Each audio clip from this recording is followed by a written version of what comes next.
Islamabad, Pakistan, and Aga Khan University Hospital. We are thrilled to have you on board with us. And we have a great team, Ms. Dr. Rehan, Kashif, and Abreen. Thank you for organizing these educational webinars for all of us. My name is Dr. Afrina Shamir, and I'm the project director for AMR and co-PI for the Wastewater Environmental Surveillance Project, working at National Institute of Health. And I'm going to moderate today's session. And Dr. Imran Nisar from Aga Khan and Vincent is also here with us for the next of the sessions.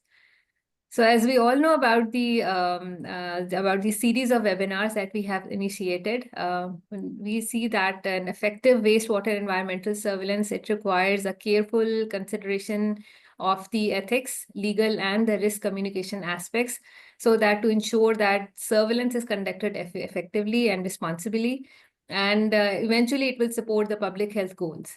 So when we talk about the ethical protocols, they should be protecting the privacy and avoid the potential stigma, which is related to the wastewater environmental surveillance in the communities. Legal frameworks, they are very, very essential, and it should be compliant with the health and the environmental regulations.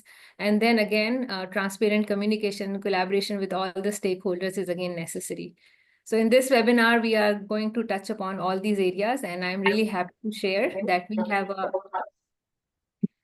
we have a very good esteemed group of experts with us in today's session.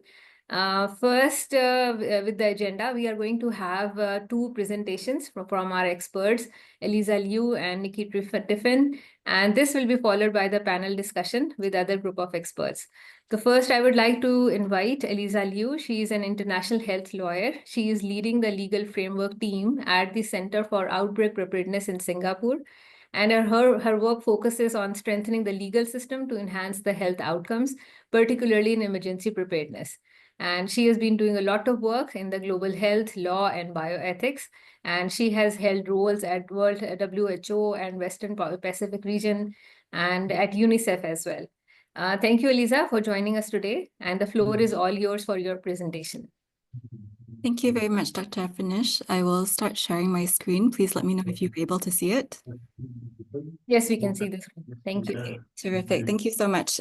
So hi, colleagues. Really grateful for the opportunity to speak at this webinar. Thank you for the great introduction as well. Again, my name is Elyssa Liu. My email is here, and feel free to reach out to any questions afterwards. So I want to start by saying that every time my legal team participates in conferences and meetings related to wastewater surveillance, the importance of ethical and legal considerations comes up again and again as an area of interest, and then more increasingly an area of priority in order to keep up with how quickly this method is being used around the world. Oh, let me see if I can. Okay, here we go. So we know that wastewater surveillance is cost-effective, non-invasive, and great for monitoring diseases, including amongst asymptomatic populations. So samples can contain, as you know, a wide array of biological and chemical markers. It can range, it's really, really diverse. It can range from human, animal, environmental pathogens to pharmaceutical residues as well. While often considered low risk due to the use of aggregate level data, surveillance can become identifying, as you know, when the catchment areas are small or closely associated with a particular group or particular buildings or particular neighborhoods where communities reside. And in such cases, the potential for stigmatization, misinterpretation, and potentially discrimination increases. The risk is not inherent to the method itself of wastewater surveillance, but it arises when data is used without the proper context, safeguards, or community engagement and RCC measures, which then raises a lot of concerns about group privacy, equity, and legal oversight. So in my presentation, I'll go through a very general overview. We'll start by going through 3 hypothetical scenarios, which are not country-specific. But as we go along this presentation and as we go into the Q&A later on, I would love to hear your thoughts about similar scenarios specific to Pakistan, your experience with them, and then thoughts on what else we can consider. So first, we'll start with urban settings. And when we talk about wastewater surveillance in urban settings, it's easy to think of cities as quite anonymous spaces because they're so dense. But the reality is a bit more layered. So sewer sheds vary in scale, as you can see from the color coding here that I've attempted to do. They vary in scale. Some just serve a single building, for example, but then others serve a network of neighborhoods. And these spaces are not neutral. So neighborhoods and communities are often grouped by socioeconomic status, for example, oftentimes by ethnic or religious communities. Sometimes we have displaced populations or refugee camps as well, all in very dense cities. So even though wastewater doesn't identify individuals, it can mark out entire districts, buildings, or neighborhoods as diseased. And when that happens, people living or working there may feel stigmatized, or they could be discriminated against simply because of where they're situated in the city. I think, yeah, so let's go through very quickly. This is a very short presentation, but don't worry, the slides will be available after the webinar. I want to go through very quickly some of the key legal and ethical issues that could arise in urban settings where wastewater surveillance is most carried out because of the more established sewage systems.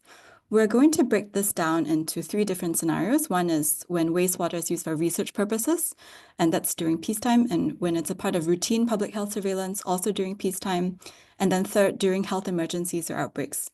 So in peacetime research settings, say when universities or private labs are testing wastewater to study virus trends, or AMR, for example, let's say while individual identities aren't traceable, privacy concerns still do exist, especially when the sampling occurs in smaller populations, for example, like a university dormitory or a single apartment block or an office building. We have an example from the US where researchers studied drug use in a student housing of a university via wastewater. And even though this was anonymized, the findings still raised significant ethical concerns about stigma and consent. And depending on where you are in the world, this could be quite significant and revealing and could potentially cause a lot of damages for you as well as an individual if you can be identified. Often there's no requirement for individual community consent in research, even though ethics boards may approve the study. This becomes really problematic when the research is extractive. So for example, publishing viral load data from low-income neighborhoods without sharing the results or benefits with the communities themselves. When it comes to data use, ownership is often murky. So who controls the findings? Is it the academic team, the university, or the funder? There's also the risk that the results are published and shared without community knowledge or review. And then with public health surveillance on a routine basis during peacetime, here wastewater is often monitored by municipal or national authorities to detect these disease trends at the population level. Again, individuals are not identified because it's aggregate data, but then in very densely populated areas in urban settings, surveillance can become quite granular. So for instance, monitoring by neighborhood or district can unintentionally highlight marginalized areas as hotspots. And if these findings are poorly communicated, it can reinforce existing inequalities. There was a study that found that informal settlements, for example, refugee camps or predominantly migrant neighborhoods, were sampled more frequently because they were often perceived to be higher risk, but these communities themselves were never consulted or informed. There's also a lack of clarity around how this data can be reused, say by city planners or law enforcement. Surveillance data might start in the health sector, but then can potentially move across agencies, often without legal safeguards, because this is such a new area of work. In many countries, there's no dedicated legal framework for wastewater-based epidemiology, so governance tends to fall in the many different sort of laws out there already, for example, environmental law, public health law, sometimes even emergency law and different municipal regulations, and there's no clear accountability on where this actually falls under. And then lastly, for the emergencies column, the issues become much more urgent. So governments in emergencies may rapidly scale up wastewater testing to detect outbreaks or new variants, and they often act on these signals really quickly. So for example, in Australia, a single wastewater detection of COVID-19 triggered door-to-door testing in entire suburbs. So this kind of action can be really effective, but it also raises privacy concerns and equity concerns, especially if there's no clear communication or if marginalized areas are subjected to stricter controls. So there's a lot of discussion around this and what we can actually do during emergency settings, what emergency provisions would still be able to retain some level of equity. Emergency powers may allow for data to be shared more quickly, for the interventions to be deployed, but then a lot of these countries still don't have legal provisions that specifically cover wastewater surveillance. The IHR, or the International Health Regulations, which we'll go through very briefly at the end, provide some kind of framework for this, but they also they're not specific to wastewater. Next, we'll go on quickly to RCC because as we talk about considering ethical issues, legal issues, we cannot do without the community engagement part of it. So when wastewater surveillance is introduced in urban areas, RCC becomes quite critical. It starts with providing, and you see in the different scenarios as well, that's quite similar. It starts with providing clear explanations of what the purpose is of surveillance. So, for example, it is intended to support early detection and public health protection, and you have to make it really clear that it's not for individual monitoring or law enforcement, and there have to be safeguards around this as well. So emphasis should be placed on the value of wastewater surveillance as a population-level tool that can help prevent large-scale outbreaks. Privacy concerns must also be addressed directly, so communities should be assured that the data collected is anonymized and cannot identify individuals. There's a bit of maybe misconception around this. Again, we know that it's aggregated. You cannot identify individuals, but maybe communities, right? There should also be transparency around how the data will be used, who will access it, and what are the safeguards in place to prevent misuse. Again, a very common RCC strategy, you have to engage trusted local actors, whether it's neighborhood leaders, religious leaders, civil society groups, community health workers, to help ensure that implementation is responsive to local concerns. And this is especially important in marginalized areas. And for example, we mentioned earlier refugee camps, migrant communities that may already experience over-surveillance or neglect. Messaging should be also tailored to the linguistic and cultural context of the community. And again, in very densely populated urban areas, this could be quite diverse as well. And this should be communicated through familiar and trusted channels. Public-facing data, such as dashboards or local bulletins, should be designed for accessibility, and any mechanisms for feedback should be made available to the community as well. Noting that a lot of these situations, it's very difficult, it's not feasible for people to opt out of collection of the wastewater from a sewage system, for example, in a very big city. So RCC is really important here. I left some questions for food for thought, but I think we might not have enough time to go through it. So I'll just leave it here and we can share the slides afterwards. Next, I want to move on to rural settings. So in rural settings, it's a little bit different. While, urban areas have centralized sewer systems, many rural communities rely on decentralized infrastructure, such as septic tanks, open drains, or communal toilets. And surveillance in these contexts often requires sampling from very small catchment points, which can be near villages or settlements. And while it's less informal, the implications for communities can be really significant as well, potentially even more so. So in small populations, the anonymity of data is much harder to guarantee. People may know who is likely to contribute to a particular waste stream in a particular neighborhood, for example, where sampling is done at that granular level. Moreover, communities in rural areas may not be familiar with wastewater surveillance technologies or public health collection in general, data collection in general, and without very concerted efforts for clear communication and consent, wastewater monitoring can be perceived as quite intrusive or extractive, and it's especially sensitive in communities that have experienced neglect or coercion or exclusion from decision-making processes and public health efforts. And we know how trust is quite difficult to build, but very easy to damage, right? So that's a very important consideration. I want to go through perhaps, okay, we're on the right side. I want to go through some scenarios within this. So imagine there's a rural village here, the one in red, where wastewater is sampled from a health clinic serving only a few hundred people. And if viral traces of HIV medications were detected in the wastewater, it could suggest a high rate of HIV treatment uptake in the community. But while this might be useful for public health planning, in a small community where HIV remains highly stigmatized, people may then begin to speculate about who within the community is receiving this treatment. It could lead to some mistrust, some exclusion, some discrimination, and potentially really dangerous situations for these people who are already marginalized. Another example could be potentially if this is a village that's located near a popular ecotourism site and has the wastewater sampled through a small decentralized system. And the results then suggest, perhaps there's an outbreak like cholera or norovirus or something like that. And without proper communication or context, this information can circulate really quickly through local media. It could affect tourism. People could start canceling bookings. The village could suffer significant economic loss. even though, the data could be preliminary and there could be no clinical cases, but things like this spread quite quickly. So in rural contexts, the issues are quite similar, but as you can see, also a little bit different. So where research is conducted here, often with ethics board approval, populations involved are often also still not consulted, and re-identification risks increase significantly due to the small size of catchment areas.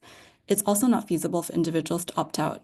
And study sampling from village health clinics, schools, or community toilets can inadvertently reveal sensitive information.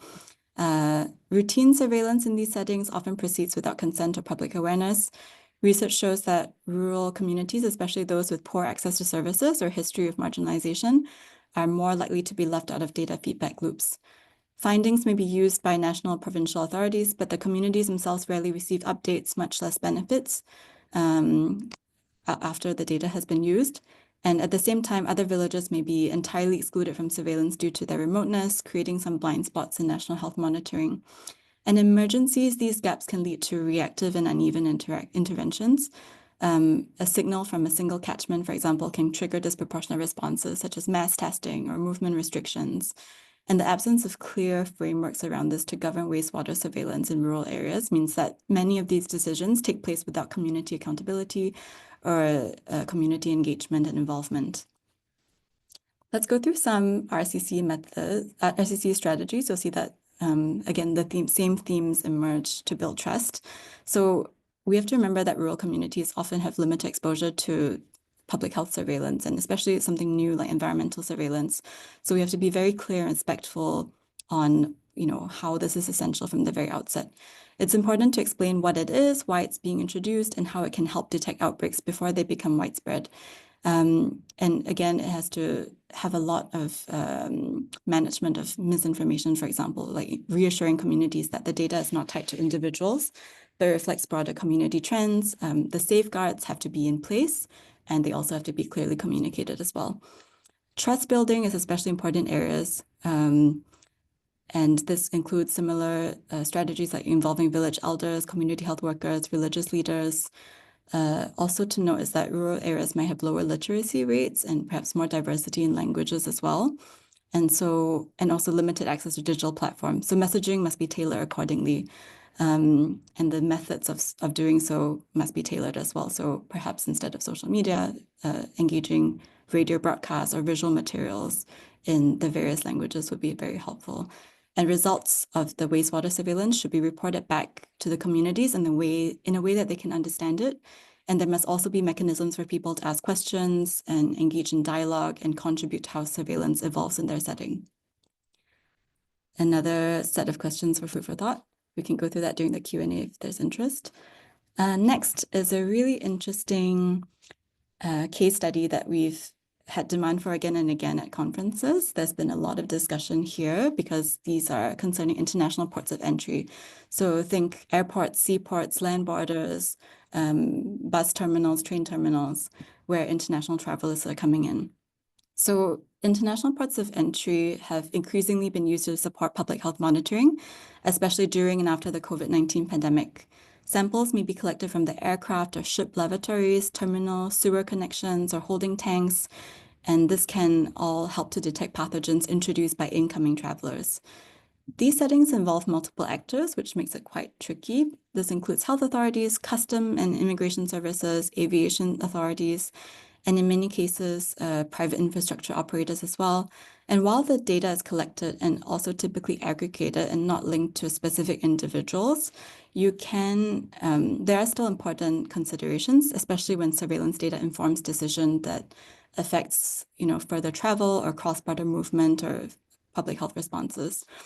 So the IHR provides some legal framework for reporting and responding to FIECs or potential health emergencies of international concern.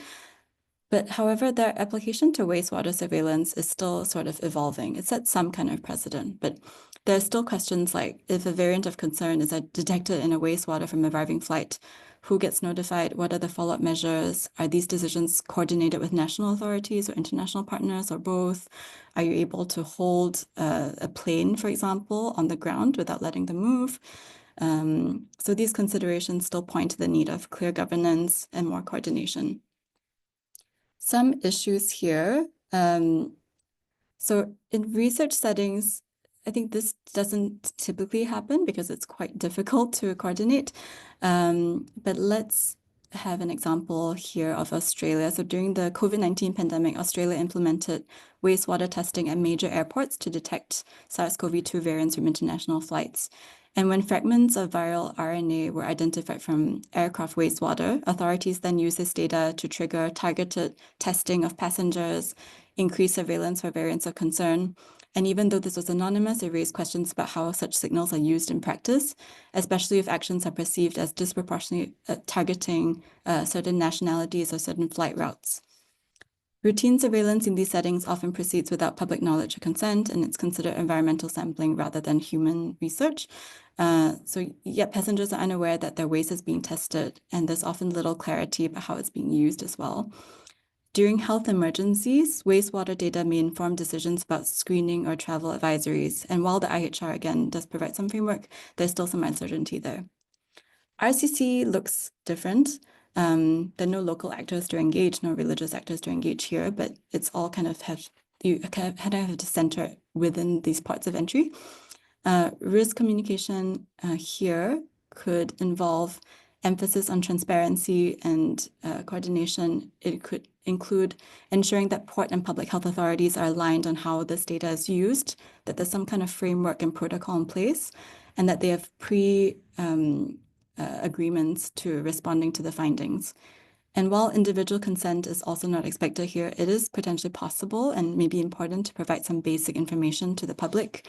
This could be in the form of posters in different languages at the airports, in-flight announcements, notices on public health websites, briefly explaining that wastewater surveillance is being used. So similar to maybe some things you've seen on public health screening, temperature screening at ports of entry.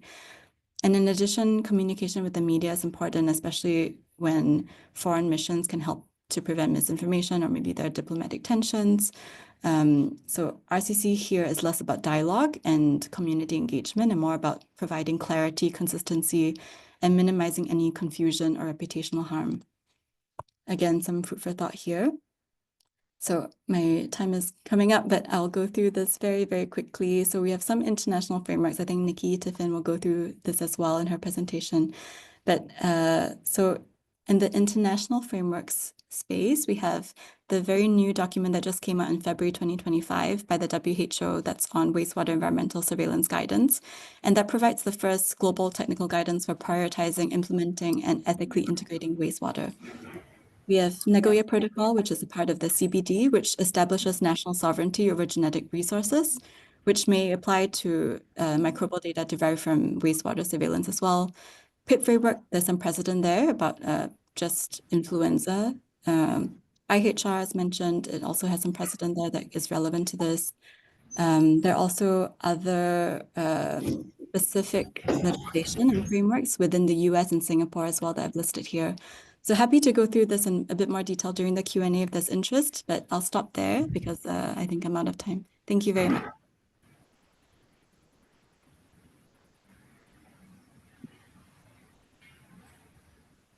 Thank you so much, Elyssa, for a very interesting presentation. And it's really an eye-opener to see that how the ethics and the risk communication concerns, they vary from different settings, from rural to urban, and then going to the ports of entry.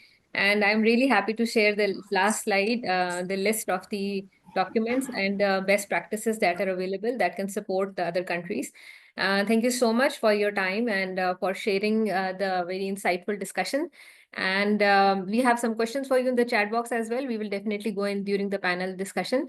Next in our agenda, we have a presentation from Dr. Nicki Tiffin. I'm really happy to have her with us in this session. She has research career in the molecular genetics, but then she focused on the health genomics and bioinformatics. And she has been supporting African population as well as working a lot on the ethical issues. And she's collaborating with the Western Cape government, supporting them in the epidemiological analysis. And she has been engaged in several international consortia, including IESE, G2MC, and she has been awarded by Bill and Melinda Gates Foundation for her work. And I request all the other participants to please mute their mics so that we can have a very good understanding of the presentation. So with this, I request Dr. Nicki Tiffin for her presentation. And over to you, Dr. Nicki. Thank you so much. Thanks for the kind introduction. And of course, thank you so much for the invitation to join you. So let me just load up my slides. Hopefully this will be fairly seamless. But really, it's a pleasure to be here with everyone. Just putting it on slideshow. Hopefully that looks good. Yeah, it's all fine. Okay, perfect. Thanks so much. And thanks to Elyssa also for really doing a lot of the groundwork in explaining many of the things that I'll also refer to here.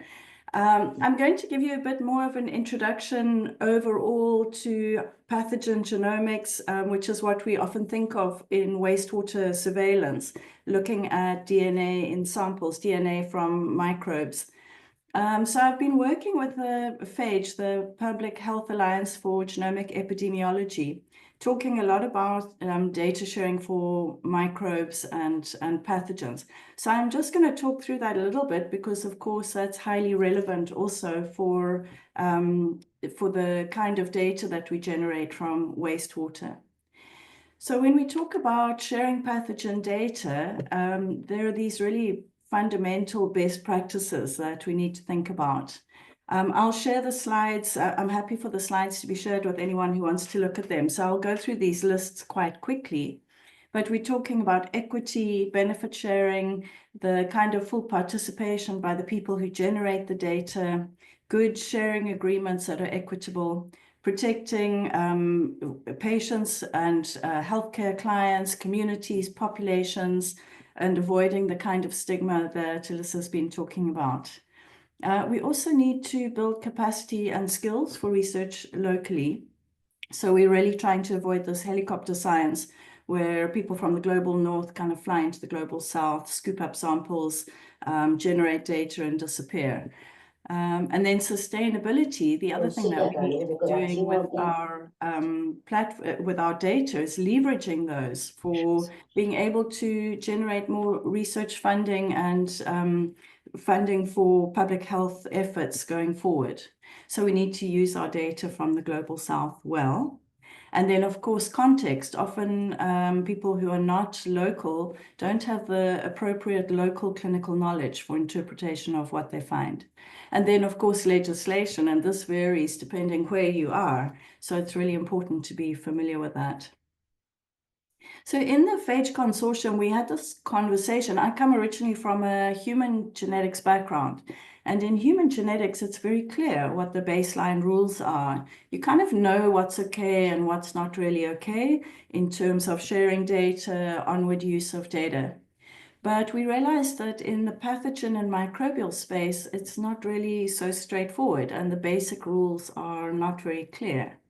So we went through a process to try and establish what are the kind of baseline common decency rules for pathogen data sharing and, in fact, microbial data sharing in general. So we wrote this, we call it an accord. It's kind of a set of commonly accepted baseline rules for sharing. It's not supposed to replace kind of legal documents, MTA, material transfer agreements, anything like that. It's just meant to be like a starting place and a generally accepted guidance on what you do and what you don't do.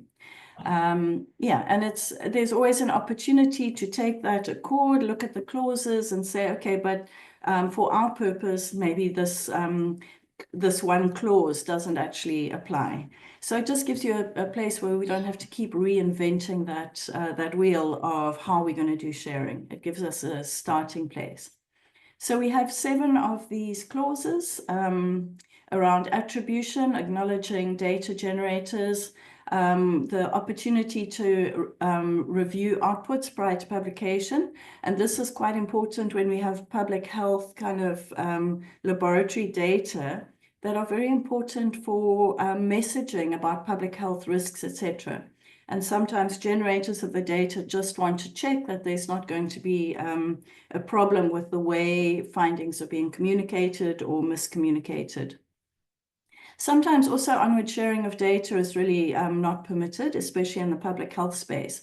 So the accord says that only if you have actual very clear agreement from the data generator can you do onward sharing.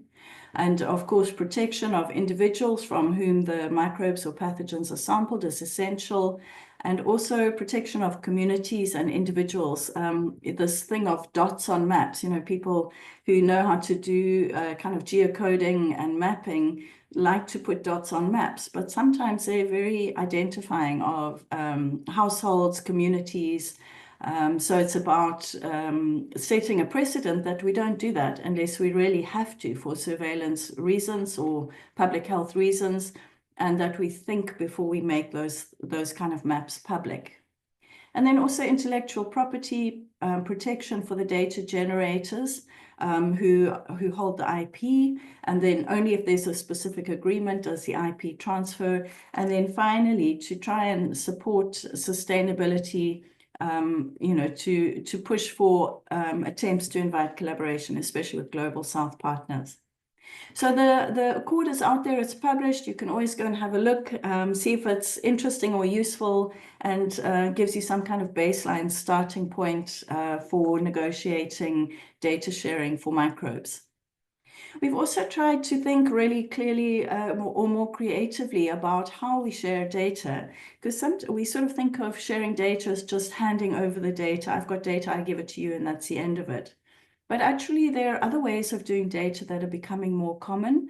So here's direct sharing, which is what we're kind of used to. But we also have these meta-analyses where maybe we combine our data and work together on them. Or federated analysis is also becoming much more common. Maybe you can't share your data set and I can't share mine, but we do the same analyses on our data sets where they're sitting, and then we combine our results and we report on those together.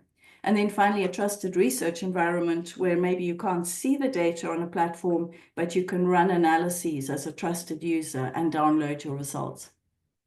So we've also been using these different modes of data sharing to find ways to promote pathogen data sharing where it's not necessarily possible to just hand over the data in a kind of unidirectional way.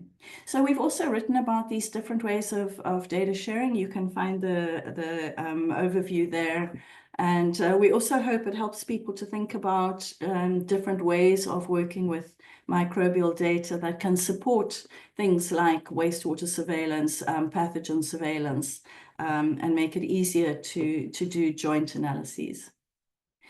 Another area where we found people have really struggled is just this idea of data sharing agreements and specimen sharing agreements.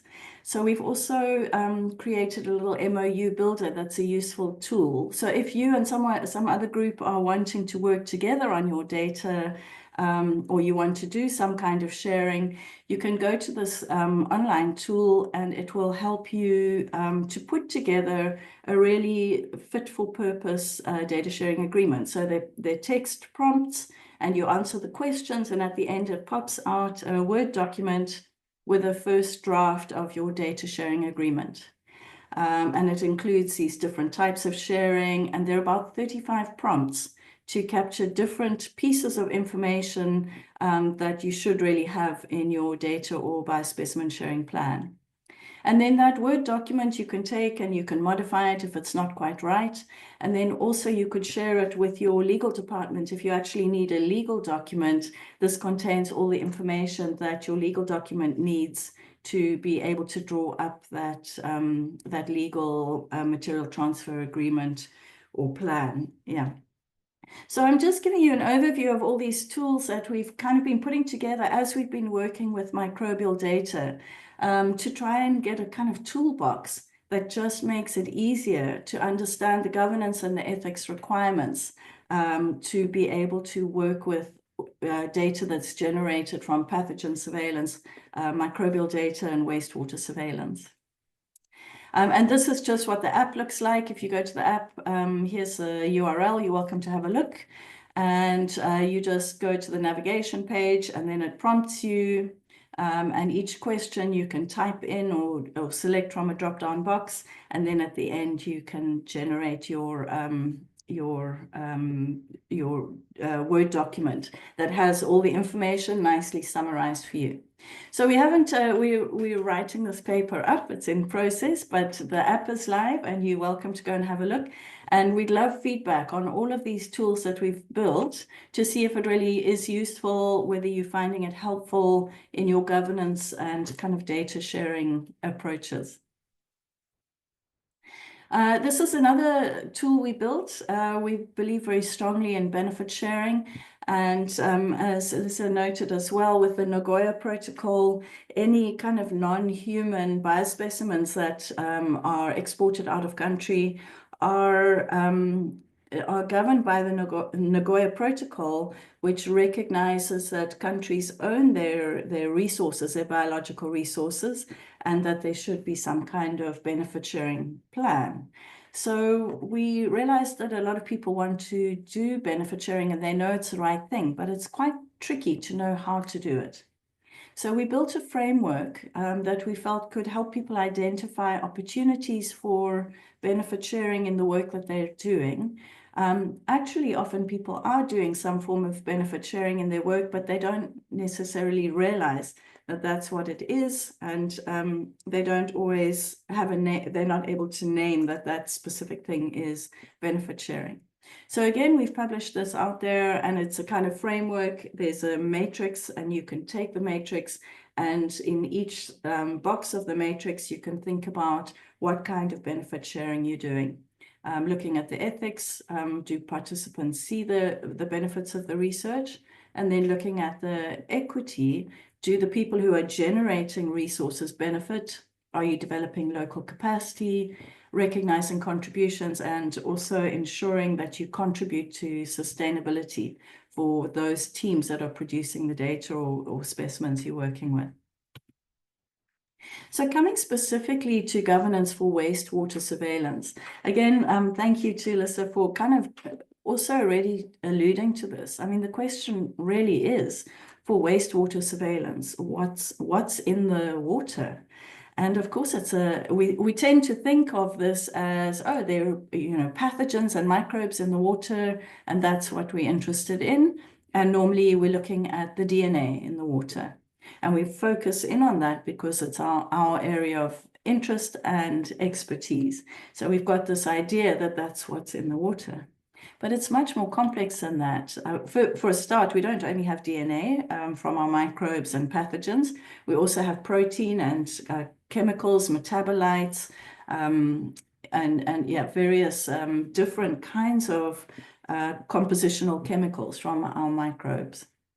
But we don't only have microbes in the water. We have pathogens, which are, of course, microbes that create illness. We also have non-pathogenic microbes. We're also very aware that you can pick up a lot of human samples in the wastewater, and that could be, obviously, we're collecting from communities, but if the communities are very small, it could be from a small subset of individuals. And again, protein, DNA, and different chemicals. And that could be medical, it could be recreational. But then we also have these other data. So we have animal biological samples in there. And those could be from wild animals and non-domesticated animals, protein, DNA, various chemicals, but also agricultural animals. So we've got a whole population of animal data that we can also find in wastewater samples. And then again with plants, so we've got plants that are growing naturally, but also crops and agricultural plants. So there's this melee, this enormous mix of various types of data that we can find in there. So when you have a wastewater sample on the shelf, you have to think about the ethical implications of everything in that sample. You can't just think about the bits that you're interested in. We know it's quite tricky, so we again built a matrix to try and understand what we should be thinking about when we look at data in wastewater surveillance samples. And each data type, if we think about all those different molecular species and their origins, has a specific set of considerations. So we thought about, for each of the species of origin or the types of species, plant, animal, human, and microbial, we thought about the ethics, as in the benefits, the harms, community engagement and informed consent. That's autonomy and respect for the populations that are being sampled, and equity, which I've already talked about quite a bit, and benefit sharing. And then, of course, the governance infrastructure. Who's responsible for the data that are generated? What are the data protections that need to be in place? And who can access those data and how? And then, of course, legislation and protocols. So we often see privacy acts, environmental law, agricultural and conservation laws, and that can include issues of, monitoring pollution, health acts, and then also thinking about what if you find evidence of notifiable pathogens. So it's privacy protection through health acts, but also actions that need to be taken if you detect certain pathogens. Data sovereignty and the idea of, as I mentioned, the Nagoya Protocol and the fact that communities and nations own their biological resources. And then, of course, intellectual property, if you find something that can be commercialized. So as we do as bioinformaticists, we built an app. And I'll just quickly, I know I'm slightly over time, 1 minute over time, but I'll just quickly show you. The app looks something like this. Well, this is a landing page. It's an advisor, so that if you want to understand about the ethics and legal and equity considerations for a set of data that you're working with from wastewater surveillance, you can go to through the navigation bar to the ethical considerations. And here you can select, what have you got? I've got data from DNA and RNA. Is it sequence data? Because, for example, from microbes, it might be metabolites or something else. The origin, is it human? Is it pathogen? Is it animal? And then you will get, then you will get, for each selection you put here from an underlying matrix, you will get a listing of your considerations to keep in mind. And it's written in very simple language. It's under those, I'll just go back to there. It's under these different topics: ethics, benefit sharing, governance, legislation, and protocols. And from that, you can pull out some guidance, what you need to think about for those data types. So I'm just going to end there. There's lots to discuss. Obviously, as I said, I'm very happy for the slides to be shared because I've been flashing up all these different resources quite quickly. And then just, of course, to acknowledge my funders, Gates Foundation, UKRI, MRC, and my fantastic collaborators. And then particularly just to acknowledge Dr. Tsane Tamukhla in my group who built the Streamlit apps for me. So thanks very much. And back to you. Thank you so much, Nicki. It is really an interesting presentation and very new things that we've heard of. And yeah, I totally agree with you. This is a new area and we are all learning from your great experience and expertise. And I totally like that data sharing accord, the different aspects that have been covered in it. And then the app is excellent. That is going to help us a lot. And the countries in the chat box, I keep on reading about that there are no legal frameworks within the countries. So how they can take benefit of such existing models. So this is right in front of us from your work that we have seen. Like you can look in every aspect from the ethics to governance to the legal frameworks and the benefit sharing. So thank you so much for your very interesting presentation. And some of the questions, they are being answered by Elyssa in the chat box. And now I hand over to my co-moderator for today, Dr. Imran Nisar. And Vincent is also here, and they will definitely going to move towards the next half of the session. Thank you. Thank you very much, Afrinesh, and good afternoon. Roughly around 15 minutes to go. I will, like to thank our distinguished guests and speakers. I'm Dr. Imran Nisar, and it's my privilege to moderate today's important discussion on ethics, legals, and risk communications in wastewater environmental surveillance. Today's esteemed panel brings together leading voices in bioinformatics, law, public health, and policy In addition to the speakers, I'd like to invite on the panel Dr. Afrinish Amir from National Institute of Health, Dr. Mohammad Arshad, who is an Associate Dean at the Institute of Environmental Science and Engineering at National University of Science and Technology in Pakistan, and Dr. Vincent Pang, who is an Assistant Professor at Center for Outbreak Preparedness at Duke-NUS Medical School. Welcome everyone. So maybe we could start with some of the questions in the chat box. There was a question from Mahim Meher from Khan University. She has requested, asked for some examples of well done clear communication and failures, or any sources that offer documentations of this kind. Elyssa, I think you have responded in the chat box, but for the if you'd like to add anything on top of that. Yeah, sure. So in the chat box, I mentioned the good example of Finland, and then thank you for the participant for asking also for LMIC examples as well. I'll just quickly go through the Finland example. I think, so there's a link that I included as well. They regularly publish weekly results online in very clear, layperson, understandable language as summaries, and in 3 different languages as well, and through an accessible dashboard. So that was a really good example of how communication was extremely clear.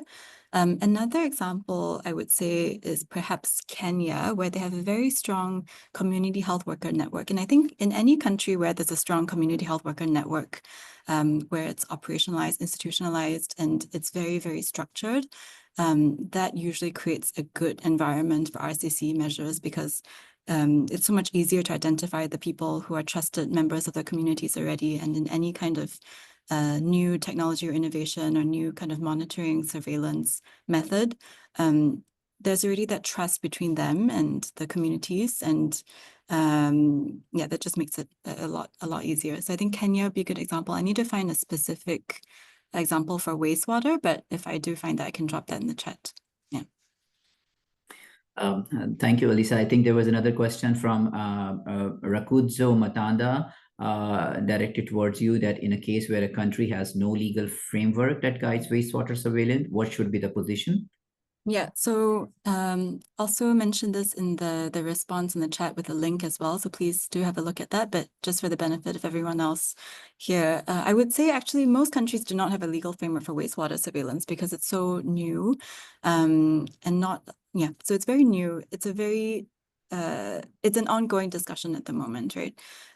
But most countries, I think, do have existing laws already that can provide some form of guidance, whether it's more general public health acts, or during emergencies, it could be governed by Infectious Disease Act, or environmental and sanitation regulations, or personal data protection laws. And that can all help to inform how wastewater surveillance is governed. And then also WHO has a lot of guidance that can provide a solid foundation as well. And of course, we have to look at the international regulations and guidance out there to inform something like this. So I think it's perhaps more difficult to come up with a new legal provision, especially quickly. And we have to look at what's existing out there, along with maybe more informal guidance as well from WHO. By informal, I mean not legally binding, to guide how we approach wastewater surveillance. Yeah, thank you. Right. So I have a question for Dr. Afrinish and Dr. Arshad. That given Pakistan's patchy sanitation infrastructure and informal settlements, how feasible it is to implement a robust wastewater surveillance system that's both representative as well as ethical at the same time? Okay, I can wait for Dr. Arshad if he's around. Yeah, thank you very much. Hi, everybody. And first of all, I would like to thank the presenters. In fact, they were really interesting and very insightful presentations. Specifically talking about wastewater situation in Pakistan, currently, as per the data, around 8% wastewater is treated, and we don't have I would say the infrastructure even to collect wastewater. So then it comes to going into the details of what is inside the wastewater, particularly as Dr. Nicki Tiffin told that there are chemicals, there are genetic materials, in fact. So the first thing that is very critical for Pakistan, that is we must have appropriate collection systems for the wastewater. So most of the time there's a mixing of industrial wastewater with the domestic wastewater, and then there is also coming from different chemical industries. So it makes really difficult to know what is inside that water. And then once you will be able to generate that kind of data, particularly we went for some metagenomics. Previously, we collected samples for the wastewater, and then we were able to generate a lot of data. But again, interpretation of that data is really tough because most of the time you're not sure what is the origin of all those things coming into that wastewater. And specifically, when there is no framework, as per my knowledge, there's no such framework, particularly with respect to the data sharing and particularly genomic data sharing.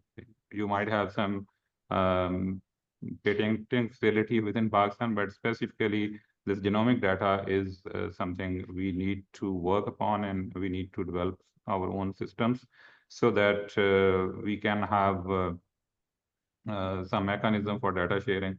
And as mentioned earlier, these are the environmental samples. If we talk about specifically to the wastewater, these are the environmental samples, and maybe ethically we may not need so many approvals for that, but if we can establish link between the sources with the data, and then definitely the framework for data sharing, that would be helpful for having such type of things in Pakistan. Over to Freesh. Thank you. Yeah, thank you, Dr. Arshad. So, Afrin, would you like to add anything, or? Yeah, I think many of the points they are covered by Dr. Arshad already. Just a few things to add, because these are just the technical angles. But besides going towards the technical, the programmatic and the governance angles, they matter a lot at this time. When people are talking about that there are no legal frameworks, no governance structure, no budgeting, no financial allocations. So in the absence of these kind of major contributors, I think the system is still in infancy stage, and it is still struggle. It will still be challenging. So I think the one aspect towards a system building approach, and then gradually moving towards the targeted and phased wise approach can help to establish something within Pakistan. Thank you. Right, thank you. So, thank you, Afrin. Vincent, I have a kind of a very basic question for you. So, but basic but a very important question. So, wastewater surveillance involves collecting data at a community level, often without individual consents, or almost always without individual consents. So, where do we draw the ethical line between public good and personal privacy? Thanks very much, Imran, for the question. First and foremost, thanks very much to Imran and Dr. Afinish for co-organizing these very insightful webinars. And I think as an epidemiologist myself, it's actually a privilege to be joining these conversations with our legal specialists and academics, faculties and public health stakeholders in Pakistan. So with regards to the questions that you have just asked, I think, definitely we have quite well developed ethics frameworks to look at, the way how we should consider the processes of wastewater surveillance can be done as ethically as possible. And at the same time, well, we are also mindful about the challenges that we are facing during pandemics or epidemics period. And I think as Elyssa has highlighted earlier with regards to the scenarios during pandemic and epidemics, usually because of the emergency natures, there's overrides of some of these needs for immediate consents from the community for public health benefits. And I think the critical part is, and potentially the more tricky part is actually that we need to emphasize a bit more information considerations with regards to wastewater surveillance during routine surveillance. And I think this is an area that there's a lot of discussion ongoing now to reach a consensus on how to actually manage these carefully. And as part of the epidemiological needs for wastewater surveillance, collecting these data needs to be really well justified in the context of how this data is going to be used and translated to public health actions and policies. And I think then that will be a very important use case for justifying the sustainability and institutionalization of wastewater surveillance for public health actions. And I think in terms of public health actions, I think we really want to be very targeted as well. And I think if I may propose that vaccine preventable diseases is one of the key prioritized diseases that we should talk about, and when we are looking at wastewater surveillance. And I think there's also a need to consider how health systems at the moment are able to provide early form of detections with regards to clinical surveillance for some of these vaccine preventable diseases. So I think there are a few considerations when we want to define whether wastewater surveillance processes has been done as ethically as possible. There's a need to consider whether the community have been well informed, as well as in terms of how wastewater surveillance will be done, where it will be done, how the data is going to be fed to the community, and what kind of public health actions may be taken as a process of these collection of wastewater from their community. So I think there's a need to continue to generate these two-way communications with the communities and the policy stakeholders who may actually, provide some of these public health actions, such as vaccination deployments, and as well as evaluation of vaccine effectiveness as well.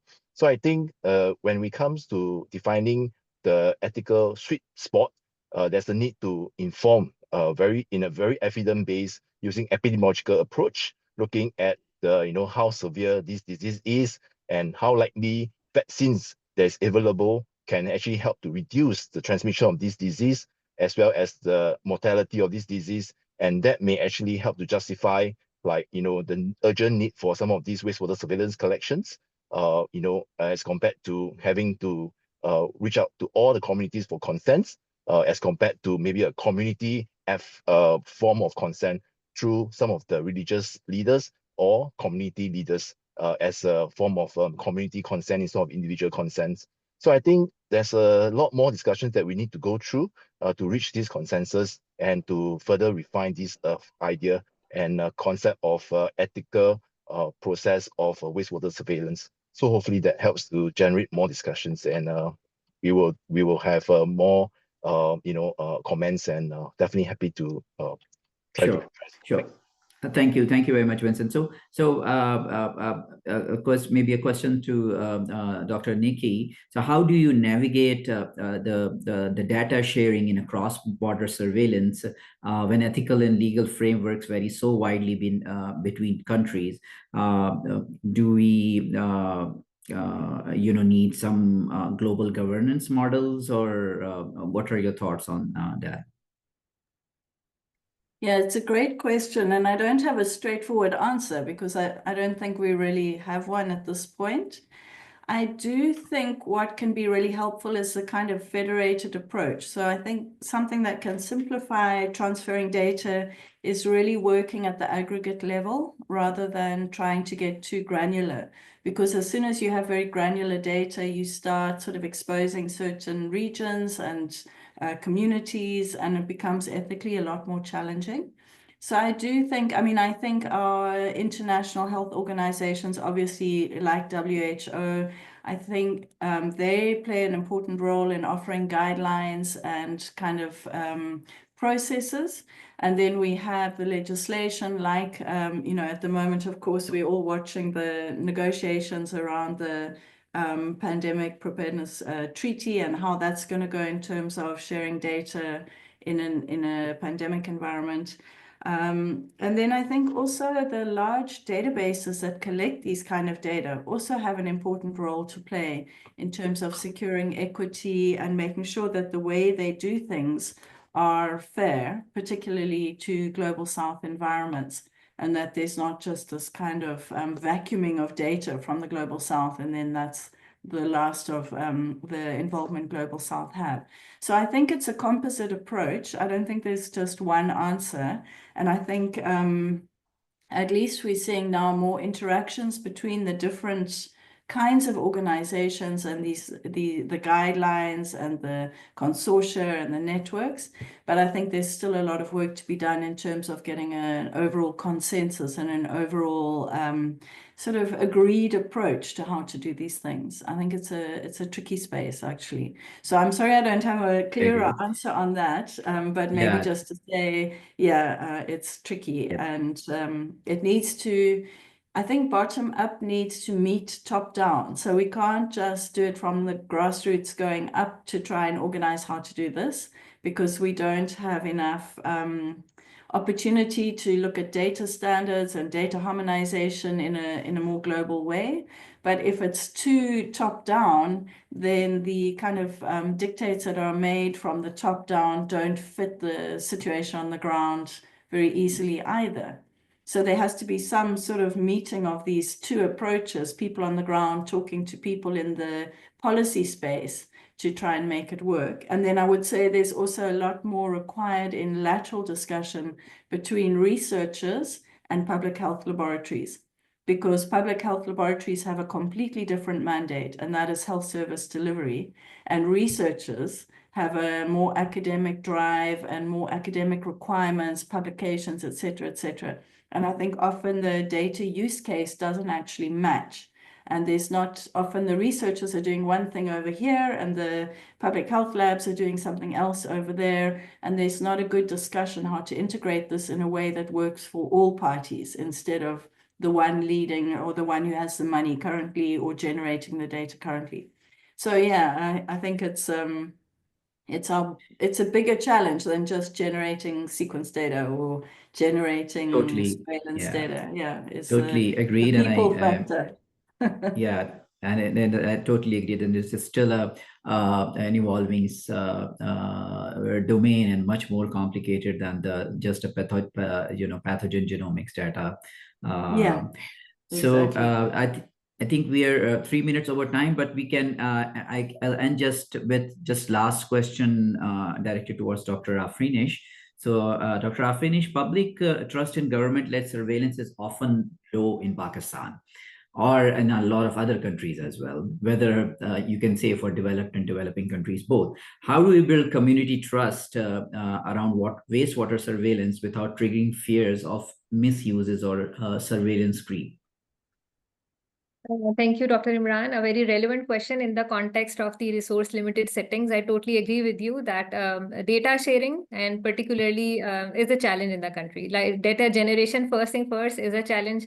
And then we talk about the data sharing. That is again a challenge. So that what is required. We have learned from experiences of our AMR surveillance. We have learned from typhoid surveillance, and then very recently the COVID-19 surveillance. We have learned from these activities that what can be the best model to achieve, to gain the public trust and to gain the community trust, and eventually we can benefit the community in this manner.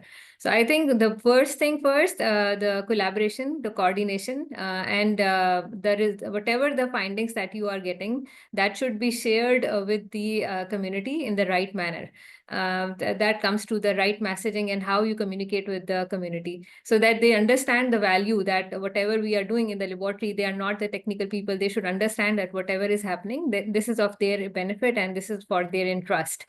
And community part, and talking about the fears about the data sharing, we should clearly communicate with the community that what is this wastewater monitoring is going to focus on the public health. It has only intention of the public health.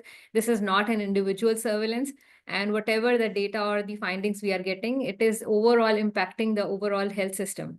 And again, we can keep the data protection, like confidentiality of the data, whatever from where we are getting, that can help us to further strengthen our trust within the community. Again, much needed is the laws and the regulations, which are still missing. We can see some of the laws and regulation in terms of the environmental protection agencies and from the wastewater but still they all needs to be formalized under this wastewater environmental surveillance system, and needs to be very much well defined and well communicated with all the stakeholders.